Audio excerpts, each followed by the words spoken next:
Oh, can you believe it? It's July in the Cairngorms and it's snowing.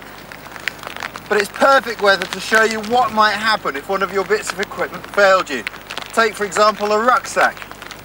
Well, you might say it's easy. You take your kit, throw it in your tent, put it over your shoulder. But I've been doing that for the last hour or so, and I can tell you it's no joke. One slip and you could fall and kill yourself.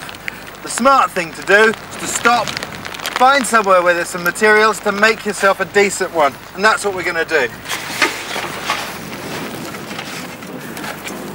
This is what we need though, willow. To make a rucksack frame, we need some wood and we need something to tie it together with. And the willow is going to provide both of those things.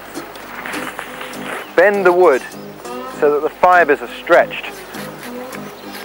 And then cut in like this. You cut them off real cleanly, they'll grow back. You're going to need 3 pieces for the rucksack, make an A-frame shape. Don't want to damage the bark though, because the bark we can turn into string. First thing though, is we have to take off the outer bark, the green part. To do that, we'll just scrape it off. What we do now, we'll run the knife down the bark. Now, we can just pull that straight off, like that.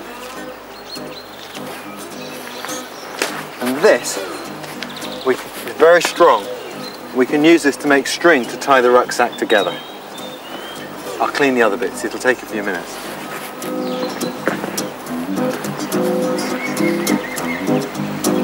This is what I'm looking for, pine and birch woodland.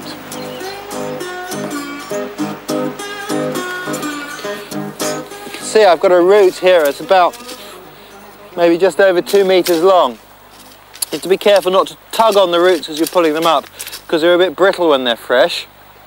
So you just follow them along and dig them up carefully. If they were all as good as this one, you could make a good pair of rucksack straps with about 12. Right, well we're going to make an A-frame rucksack. I've done a little bit of work already. I've carved the willow sticks, 2 of them to an arm's length, and 1 of them is from my elbow to my fingertips. Before we tie it all together though, we should make the straps, and for that we'll use those roots. What we're going to do is plait them together with a 3-strand plait, just like girls do to their hair. We're going to use willow bark to tie the rucksack together. Take the 2 long ones and near the top lash them together. The straps must be attached really strongly, so I'm going to use a root and bark for that job. At the ends of the rucksack straps I've formed the roots into an eye, and all I have to do now is to slot that onto the bottom of the sack, and it's finished, ready for the load. Okay, so we've made our frame, and we need something though to tie things onto the frame with, and the old stinging nettle is going to be the answer. If you handle a stinging nettle right, it won't sting you. You've got to be bold. If you're too timid with a nettle, it'll sting you badly. Now, we've got to strip this of all the stings and all the leaves, and if we do it quickly and in this direction, they won't hurt. I'm not stung, believe it or not. Now, flatten the nettle between your hands. Now, take the nettle in the middle, bend it in half, and push so that the pith separates from the fibres. Put your thumbnail on top and pull, and away comes the pith.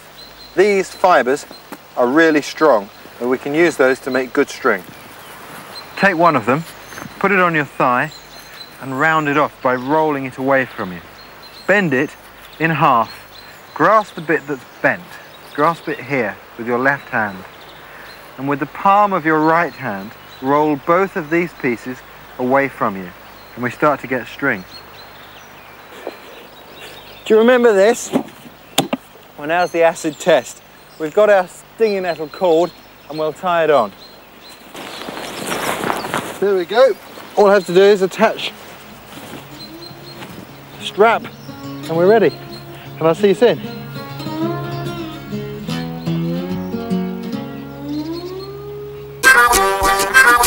Yeah. Have you ever been lost in a forest? I bet you have. Well, today I'm going to show you how to get out of the woods if you haven't got a compass. And these guys are the guinea pigs. I've brought the film crew deep into the forest and got them lost. Okay guys, stop there. Well, we've got a map, we haven't got a compass. Here, in this green area, is where we are, somewhere in there. And down here is a car park where the crew left their car. Now we've got to get there.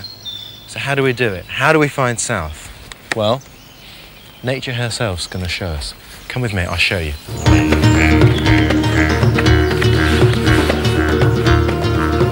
Now, guys, look, this is the first lesson.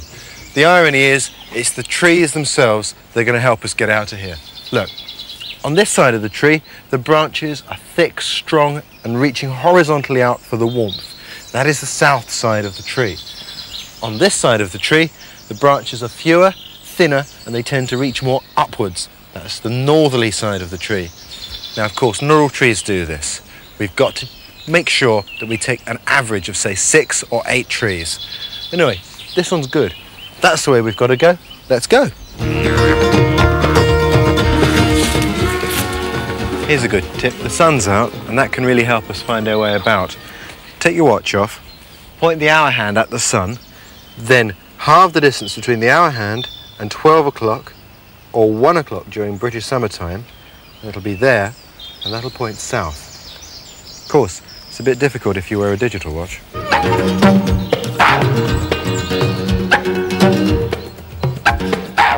Here's a tip for remote places. Put a stick in the ground straight up and mark the end of the shadow. Now, the sun moves constantly from east to west, so in a few hours' time, that shadow will have moved. Mark the end of the new shadow, say there, and construct an imaginary line between the two. At 90 degrees to that line, towards the sun, will be south. To stay on course, any course, you need to be able to fix your gaze on a point and walk to it. But what happens when you come to thick bushes like this? Inevitably, in avoiding places like this, you start to wander off and can end up walking around in circles. Now, there's a little technique from Scandinavia that'll help us, the pole. You take a long pole, as long as possible. You can use it like a giant needle and thread it through the bushes where only the needle can go. Now we can walk around and pick that stick up. Because it's long and straight, it'll keep us on course.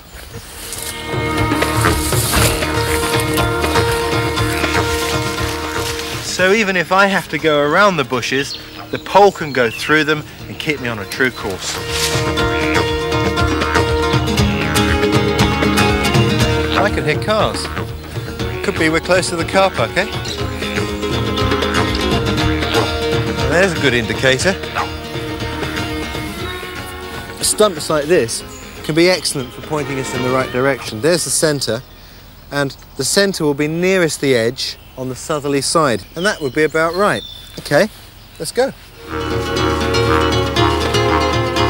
There are guys, 1 crew van. How about that? Right, I'll be seeing you. Take care. See you around. See you.